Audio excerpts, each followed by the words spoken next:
वन्देऽहं श्रीगुरो श्रीयुतपदकमलं श्रीगुरून् वैष्णवांश्च च श्रीरूपं सागरजातं सहगण रघुनाथान्वितं तं सजीवं साद्वैतं सावधूतं परिजनसहितं कृष्ण चैतन्यदेवं श्रीराधा कृष्ण पादान सहगण ललिता श्री विशाखान्वितांश्च च गुरुवे गौरचंद्राय राधिकाय तदालय कृष्णाय कृष्ण भक्ताय तद्भक्ताय नमो नमः।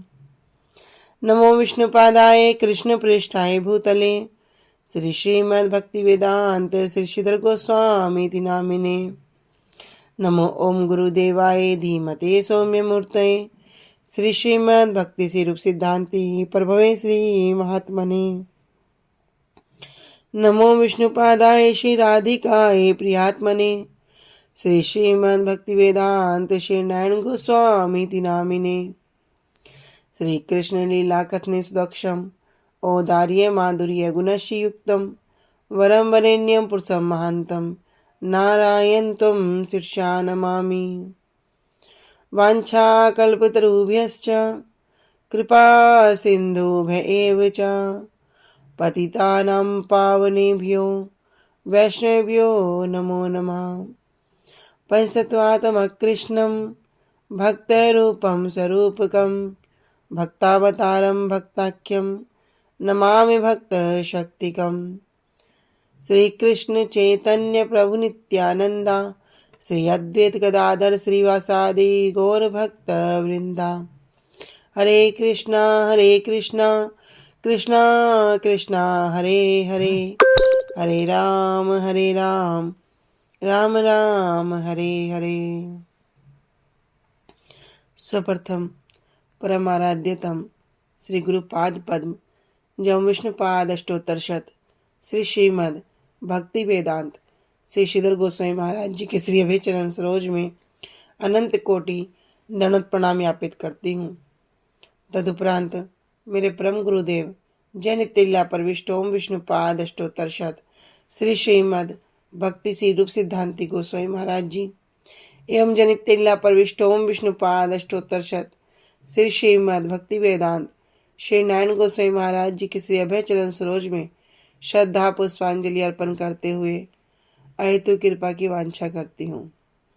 ग्रंथकार श्री कृष्णदास कविराज गोस्वामी जी श्रीमन नित्यानंद प्रभु अखंड गुरु तत्व श्रीमन महाप्रभु एवं समस्त परिकरों के चरणों में दंडवत प्रणाम ज्ञापित करते हुए उनसे भी अहेतु कृपा की वांछा करती हूँ।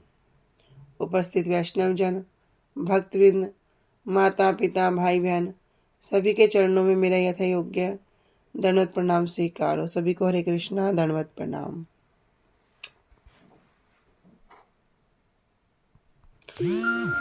श्री गुरुदेव की अहेतु कृपा से हमारा जो ग्रंथ चल रहा है उसका नाम है श्री श्री चैतन्य चैतामृत।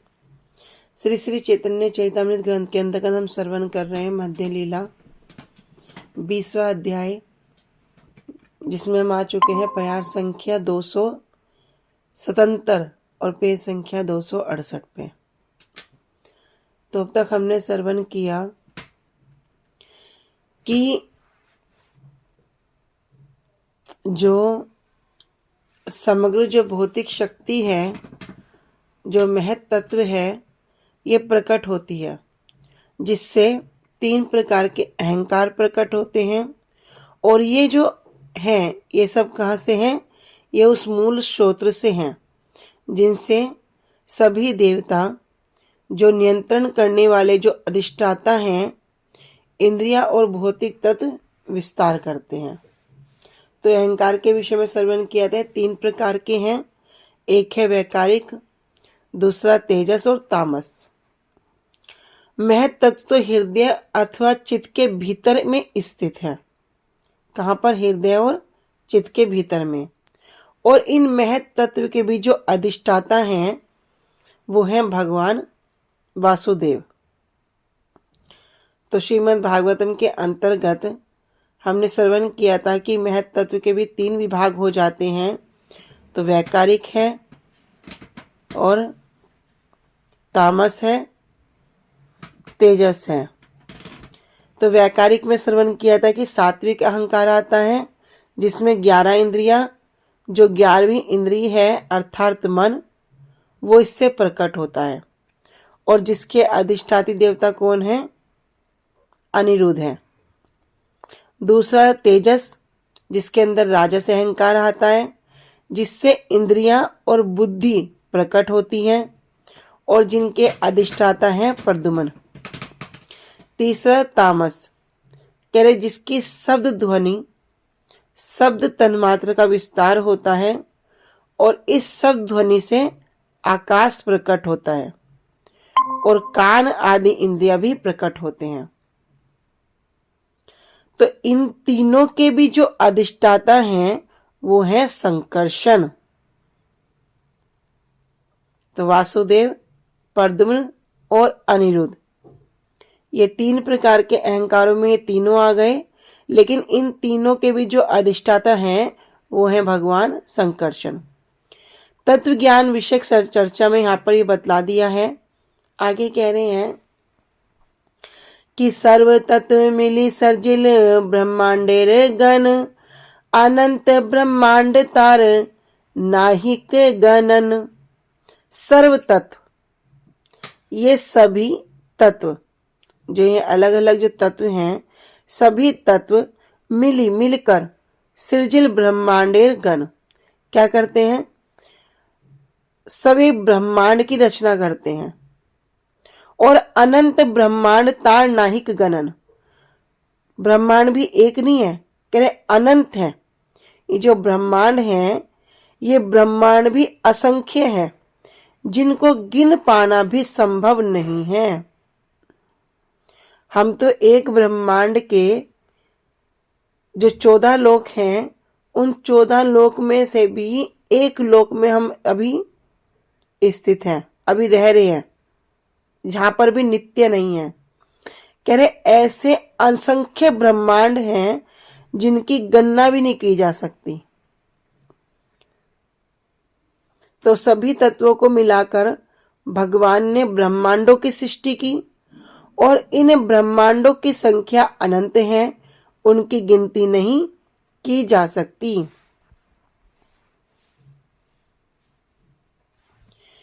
इहो महत सृष्टा पुरुष महाविष्णु नाम, अनंत ब्रह्मांड तार लोमकूपे धाम। इहो, इहो कह रहे वे कौन? भगवान। महत सृष्टा, इस महत तत्व, यह जो भौतिक प्रकृति है, शक्ति है, इसके जो सृष्टि करता है पुरुष, उनका क्या नाम है? महाविष्णु नाम, उनका नाम है भगवान महाविष्णु। अनंत ब्रह्मांड तार लोमकूपे धाम, और उनके लोमकूपे अर्थात रोम छिद्रों में क्या है? उनके शरीर के जो लोमकूप हैं उनमें क्या है? अनंत ब्रह्मांड, असंख्य ब्रह्मांड उनके शरीर के रोमकूपों से उत्पन्न होते हैं या उनमें वास करते हैं। ये महत तत्व समस्त माया सृष्टि के, माया शक्ति के सृष्टा हैं, प्रथम पुरुष अवतार हैं।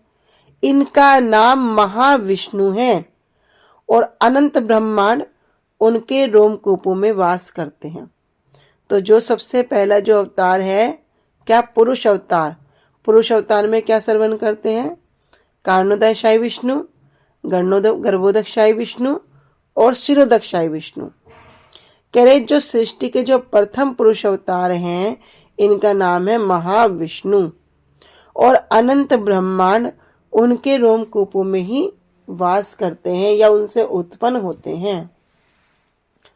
अनुभाष्य में कह रहे हैं, महत तत्व के सृष्टिकर्ता आदि पुरुष अवतार का नाम ही महाविष्णु है और महाविष्णु के रोमकूपों में अनंत ब्रह्मांड आश्रित हैं।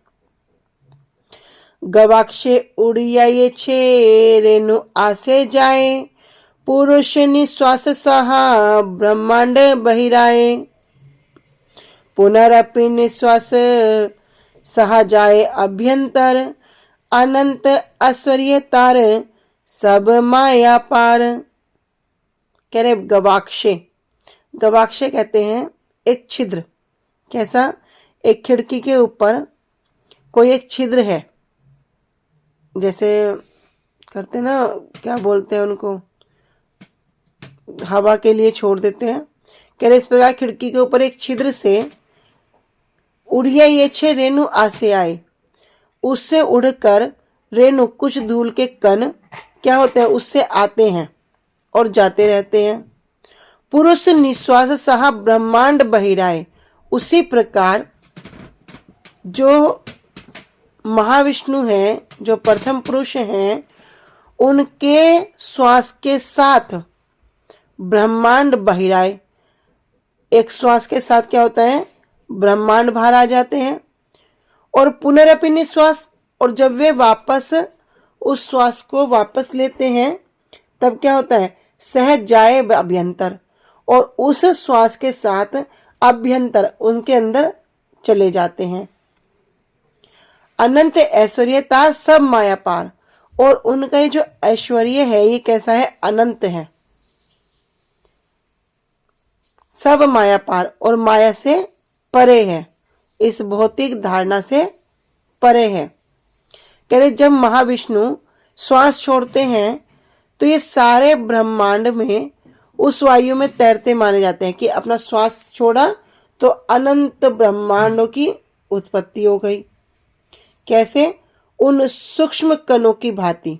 कैसे कण? जो सूर्य प्रकाश में तैरते हैं।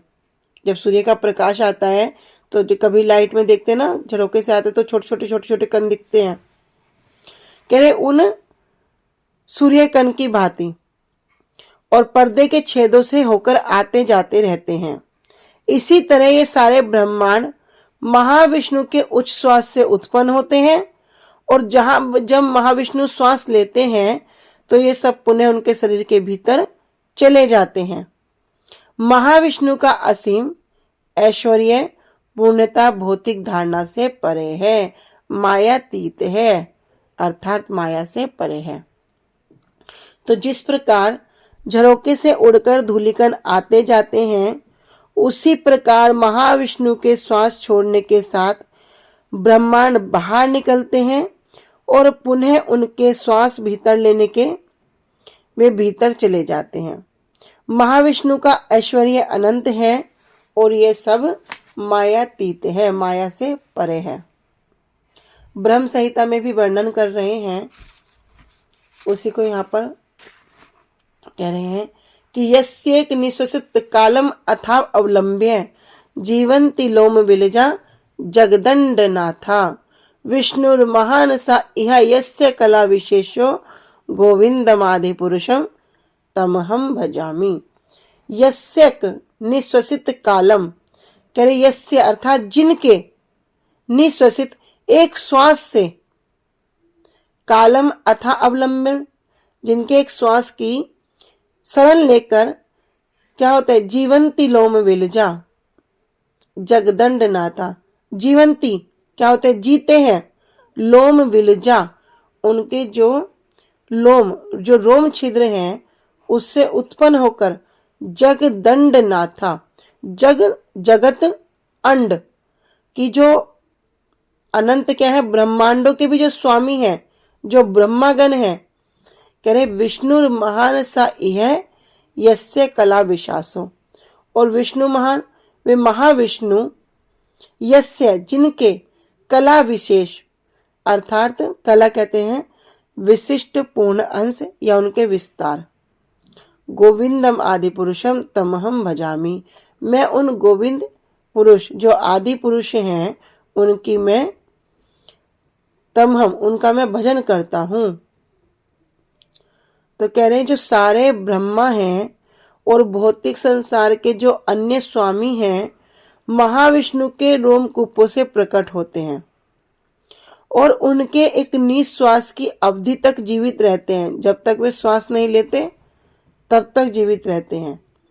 मैं उन आदि भगवान गोविंद की पूजा करता हूं क्योंकि महाविष्णु उनके पूर्ण अंश के भी अंश हैं।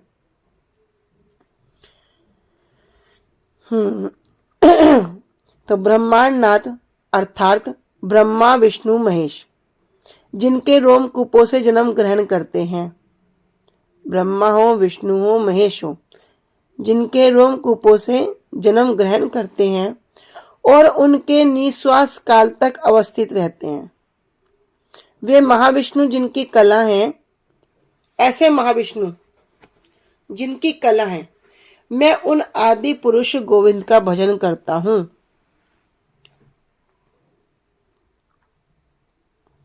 समस्त ब्रह्मांड गणेर इहो अंतर्यामी, कारण दशाई सब जगतेरे स्वामी।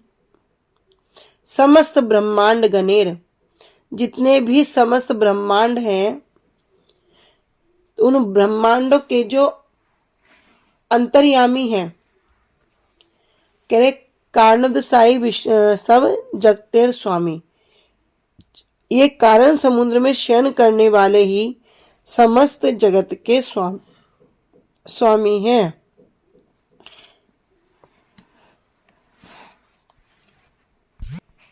ये कारण शयन जो समुद्र है, कारण समुद्र, उसमें शयन करने वाले हैं और समस्त जगत के स्वामी हैं। लेकिन जब ब्रह्मा जी इनकी स्तुति कर रहे हैं, कह रहे उनका भी, ये महाविष्णु भी जिनकी कला है, मैं उन आदि पुरुष गोविंद का भजन करता हूं, अर्थात जो सभी कारणों के भी जो मूल कारण है।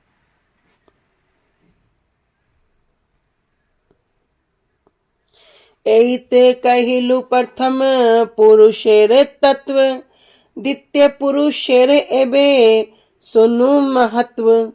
एत कहिलु, इस प्रकार कहिलु मैंने क्या कहा, प्रथम पुरुषेर तत्व, प्रथम पुरुष का वर्णन किया। द्वितीय पुरुषेर एबे सुनह महत्व। अब क्या करो, अब तुम द्वितीय पुरुष की महिमा को श्रवण करो।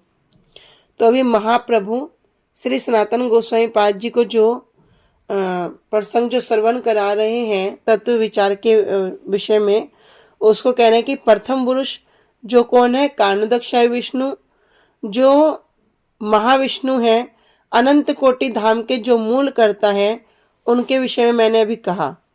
अब क्या करो, अब द्वितीय पुरुष अवतार के विषय में श्रवण करो।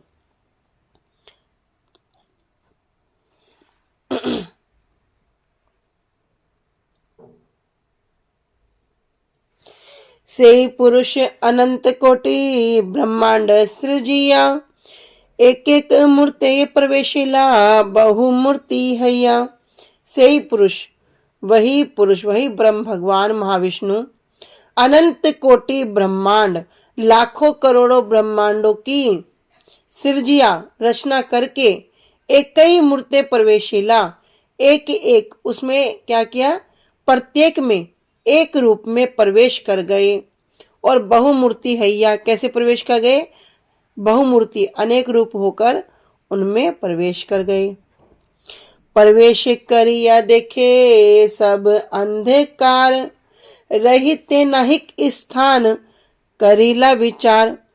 जब महाविष्णु अनंत ब्रह्मांडों में जाकर हर एक में प्रविष्ट हो गए, तो क्या देखते हैं, सब अंधकार, कि भैया चारों ओर अंधेरा ही है। रहिते नाहिक स्थान, रहने के लिए कोई स्थान भी नहीं है। तब करीला विचार, तब वे इस स्थिति पर विचार करने लगे। तो असंख्य ब्रह्मांडों की सृष्टि करके प्रथम पुरुष महाविष्णु ने अनेक रूप धारण किए और एक एक रूप में समस्त ब्रह्मांडों में प्रवेश किया। किस रूप में, गर्भोदकशाही रूप में। समस्त ब्रह्मांडों में प्रवेश करके उन्होंने देखा कि सब ओर तो अंधकार है और रहने का भी कोई स्थान नहीं है। तब वे विचार करने लगे। तब क्या विचार कर रहे हैं, फिर आगे कह रहे, निज अंग स्वेद जले ब्रह्मांड आर्द भरिल, सेई जले शेष सैयाए शयन करिल। जब देख रहे कि रहने के लिए कोई स्थान नहीं है, चारों ओर अंधेरा है, तब उन्होंने क्या किया, तब उन गर्भोदकशाही विष्णु ने अपने पसीने के जल से ब्रह्मांड के आधे भाग को भर दिया। ब्रह्मांड आध भरेल, ब्रह्मांड के आधे भाग को भर दिया और से ही जले से सैयाए शयन करेल, और उसी जल में से सैया पर लेट गए। तब इन्होंने क्या किया, अपने शरीर से पसीना उत्पन्न किया, जिसके जल से आधे ब्रह्मांड को भर दिया, और उस जल में ही जो गर्भोदकशाही हैं इन्होंने वहां पर लेट गए। तारना भी पदे हैते उठिल एक पद्म, सही पदे हैल ब्रह्मार जन्म सद्य। अब एक एक विषय को बहुत क्लियर कर रहे हैं। कह रहे कि जो महाविष्णु है, कारणोदकशाही विष्णु, उन्होंने क्या किया, अनंत अनंत ब्रह्मांडों में प्रवेश किया। वहां पर देखते हैं कि चारों ओर तो अंधेरा है, रहने के लिए कोई स्थान नहीं है। तब अपने शरीर से पसीना उत्पन्न किया और आधे ब्रह्मांड को वहां पर उसमें भर दिया, और क्या किया, वहीं पर शेष सैया पर क्या हो गया, विराजमान हो गए। फिर तार नाभि पदे कि जो गर्भोदकशाही विष्णु हैं, इनके नाभि कमल से हैते उठिल एक पद्म, इनसे एक कमल उत्पन्न हुआ। सही पदे हैल ब्रह्मांड जन्मसद, और उसी कमल से ही वो जो कमल है वही ब्रह्मा जी का जन्म स्थान बना। देखो कैसा सुंदर एक एक चीज को अब यहाँ वर्णन कर रहे हैं।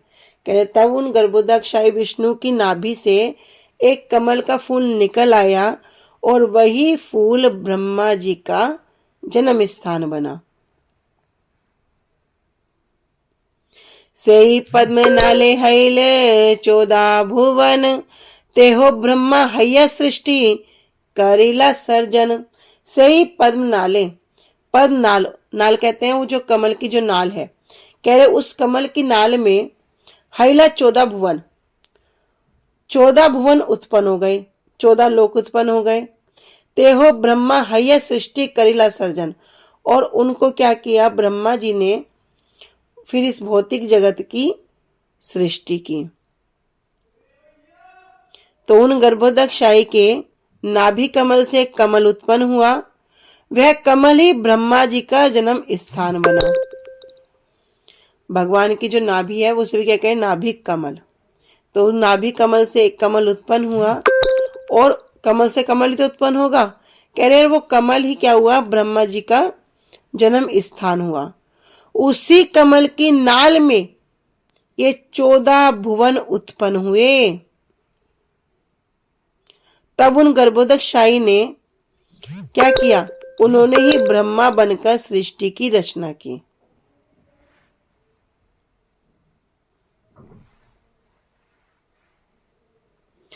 विष्णु रूप हैया करे जगत पालने, गुणातीत विष्णु स्पर्शे नाही माया सने।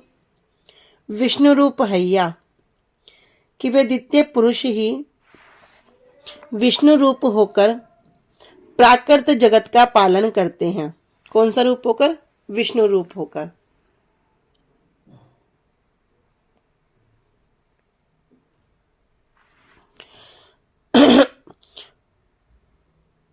गुणातीत विष्णु स्पर्श से नाही माया सने, और विष्णु माया के गुणों से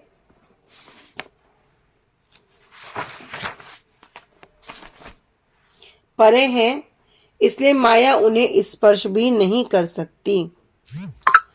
तो इस प्रकार अपने विष्णु रूप से भगवान ने क्या किया, संपूर्ण भौतिक जगत का पालन करते हैं, माया से परे हैं, जो माया के गुण हैं इनसे परे हैं, और भौतिक प्रकृति जो माया है उनको कभी भी स्पर्श नहीं कर सकती। जिस प्रकार कह रहे हैं कि जिस तरह माया क्या करती है, ब्रह्मा और शिव को स्पर्श करती है। हम श्रवण करते ना, भगवान का एक गुण अवतार है कि गुण अवतार में कौन है? ब्रह्मा विष्णु महेश। तो कह रहे ब्रह्मा और शिव को स्पर्श करती है, उस तरह वो विष्णु को स्पर्श नहीं कर सकती। इसलिए कहा गया है कि भगवान विष्णु भौतिक गुणों से परे हैं। भौतिक गुणों के जो अवतार हैं ब्रह्मा जी और शिव जी, क्या करते हैं? जो शिव जी के भी हम दो रूप श्रवण करते हैं, एक इस जगत में और एक विरजा नदी को पार करके। इस जगत में जो शिव है उनका नाम क्या है? तो जो इस जगत में है शिव, वे कौन है? वे रुद्र हैं। और जो विरजा नदी को पार करके उस पार कोने में महाविष्णु सदाशिव हैं, और यहाँ पर जो है वे रुद्र हैं। कहाँ थे हम? कह रहे हैं अनुभाष्य में कि ब्रह्मा और शिव की भांति विष्णु माया विष्णु को आवर्त नहीं कर सकती। विष्णु गुणातीत वस्तु हैं, इसलिए माइक गुण उन्हें स्पर्श करने में समर्थ नहीं है। गुण अवतार ब्रह्मा और शिव, जो गुण अवतार हैं, कह रहे ब्रह्मा और शिव ये माया के अधीन हैं, किंतु विष्णु उनके जैसे नहीं हैं। अब हम 3 श्रवण करते हैं गुण अवतार में, ब्रह्मा विष्णु महेश। तो यहाँ पर और भी क्लियर कर दिया कि जो ब्रह्मा विष्णु और महेश, इसमें अभी विष्णु जो है उनको माया स्पर्श नहीं कर सकती, जिस प्रकार ब्रह्मा जी और शिव को करती है। ये माया के अधीन है, किंतु विष्णु उनके जैसे नहीं है, क्योंकि मायाधीश मायावश ईश्वरे जीवे भेद, अर्थात मायाधीश ईश्वर और मायावश जीव में भेद है। तो यहाँ क्यों कह रहे कि ये मायाधीश ईश्वर और मायावश जीव? क्योंकि ब्रह्मा और शिव, जैसे हमने पहले भी श्रवण किया था कि एक चींटी में भी वही आत्मा है और ब्रह्मा में भी वही आत्मा है। जिस प्रकार कोई अपने बहुत अच्छे कर्मों से कोई चींटी पद को पाएगा, कोई कुत्ते की योनि पाएगा, कोई छिपकली की योनि पाएगा, किसी ने बहुत अच्छा किया उसे मनुष्य की योनि मिल गई, किसी ने उससे भी अच्छा किया तो उसे ऊपर के लोकों की योनि मिल गई। ब्रह्मा चींटी से लेकर ब्रह्मा तक क्या कर सकते हैं? यही जो जीव है वो ही विराजमान है। ब्रह्मा कब बनेंगे? तो फिर उसका भी वर्णन शास्त्रों में कर दिया कि एक जीव ब्रह्मा भी बन सकता है। स्वधर्म निष्ठा सज्जनम भी पुमार बृंस्ता मेति तत्प्रम ही माम। अगर वो अपने स्वधर्म का ठीक ठीक रूप में 100 जन्मों तक पालन करेगा तो वो क्या होगा? ब्रह्मा बन जाएगा। लेकिन जब इसी श्लोक में आगे कहते हैं कि अव्यकृतम भागवतो वैष्णव पदम विबुधा कलात्या, अगर कोई इससे भी ज्यादा करे तो वो शिव जी का पद भी ग्रहण कर सकता है, वो शिव जी भी बन सकता है। इसलिए कह रहे कि मायावश ईश्वरे जीवे भेद, अर्थात मायाधीश ईश्वर और मायावश जीव में भेद है। अभी रुद्र रूप धरि करे जगत संहार, सृष्टि स्थिति प्रलय है इच्छाए जहार। रुद्र रूप धरि, वे अपने रुद्र रूप में करे जगत संहार। जगत अर्थात भौतिक जगत, इस भौतिक जगत का संहार करते हैं। दूसरे शब्दों में कह सकते हैं सृष्टि स्थिति प्रलय है इच्छाएं जहार, कि उनकी इच्छा से ही समस्त जगत की सृष्टि होती है, स्थिति अर्थात पालन होता है और संहार होता है।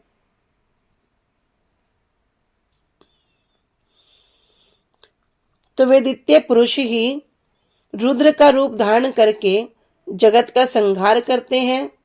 सृष्टि स्थिति और प्रलय ये तीनों ही इन द्वितीय पुरुष की इच्छा के अनुसार होते हैं। ब्रह्मा विष्णु शिव तार गुण अवतार, सृष्टि स्थिति प्रलय तीनेर अधिकार। ब्रह्मा विष्णु और शिव ये तीनों द्वितीय पुरुष के गुण अवतार हैं। द्वितीय पुरुष कौन हो गए?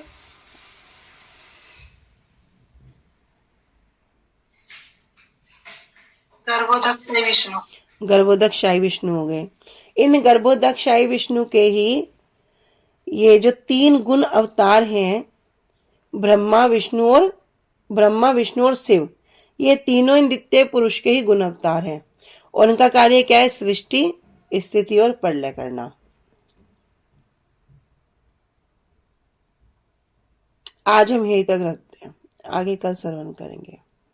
वांछा कल्पतरुभ्यश्च कृपा सिन्धुभ्यैव च पतितानां पावनेभ्यो वैष्णवेभ्यो नमो नमः। श्री गुरुदेव की जय। अनंत कोटि वैष्णव वृंद की जय।